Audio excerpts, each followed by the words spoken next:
Batch कब शुरू हुआ था, कौन दिन शुरू हुआ था? 22 मई। 22 मई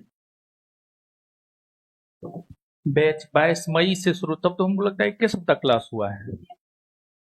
अच्छा, 1 सप्ताह क्लास हुआ है। 22 मई, 22, 7, 29। हाँ, देखिए बैच प्रारंभ जो है 22 मई को किए थे, और उसके बाद लगभग हमको लगता है कि 1 सप्ताह क्लास होने के बाद जो है, उसके बाद हमको लगता है क्लास डिस्टर्ब ही रहा है। तो फिर से हम लोग प्रारंभ करते हैं।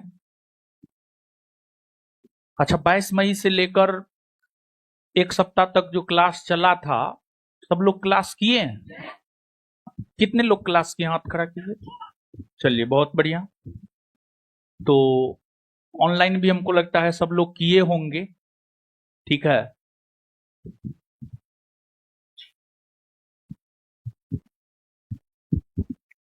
ऑनलाइन भी आप लोग किए होंगे। और कहाँ तक क्या पढ़ा रहे थे, थोड़ा बताया जाए, क्या पढ़ा रहे थे? ओ हाँ, लोग, ओ हाँ, समझ गए। यानी पहला चैप्टर ही पढ़ा रहे थे, पहला चैप्टर ही न पढ़ा रहे थे।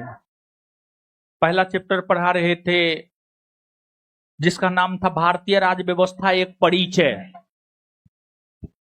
और भारतीय राज्य व्यवस्था एक परिचय नामक चैप्टर में जो है कुछ बात हम आपको बताए थे, जैसे कि संभवतः जहां तक हमको लग रहा है, हम आपको ये बात बताए होंगे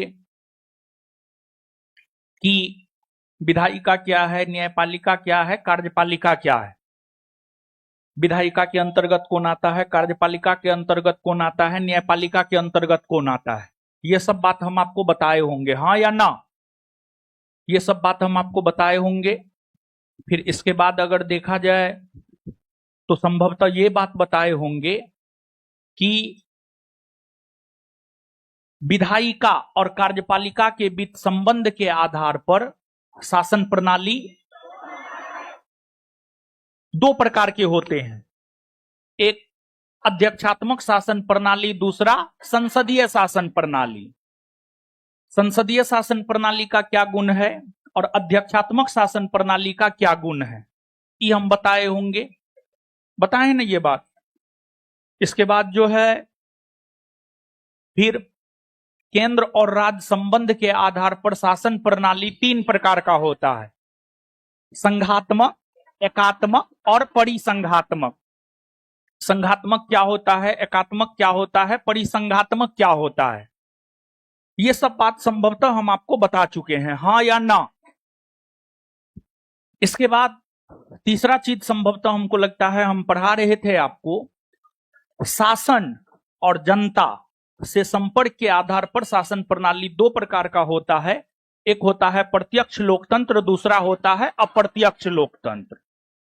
तो लोकतंत्र ही संभवतः पढ़ा रहे हैं, लोकतंत्र यानी डेमोक्रेसी।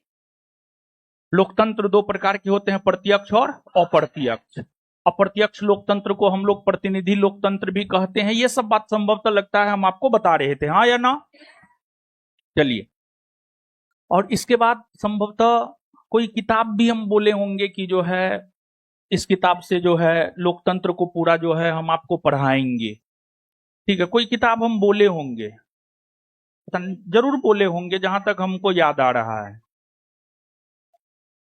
नहीं, एनसीईआरटी नहीं बोले होंगे, बिहार सरकार का बुक बोलेंगे, सही बोल रही है, ठीक है, बिहार सरकार का बुक बोले होंगे।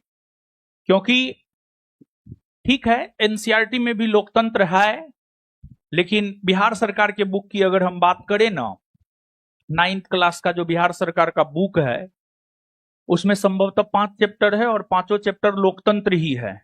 लोकतंत्र क्या, लोकतंत्र क्यों, लोकतंत्र के सामने चुनौतियां, और जहां तक बिहार दरोगा का सवाल है, बिहार दरोगा जो है बिहार का एग्जाम है, तो बिहार सरकार के बुक को जो है थोड़ा ज्यादा फॉलो करता है, तो उस बुक को आपको खरीदना नहीं है, हम आपको पढ़ा देंगे। और इस चैप्टर से रिलेटेड हम आपको बोले भी हैं 100, 150, 200 क्वेश्चन भी हम आपको करवा देंगे। तो एक बार कॉपी जो पूरा क्लास किए हैं, एक बार थोड़ा हमको कॉपी दिखा दीजिए जो पूरा क्लास किए हैं।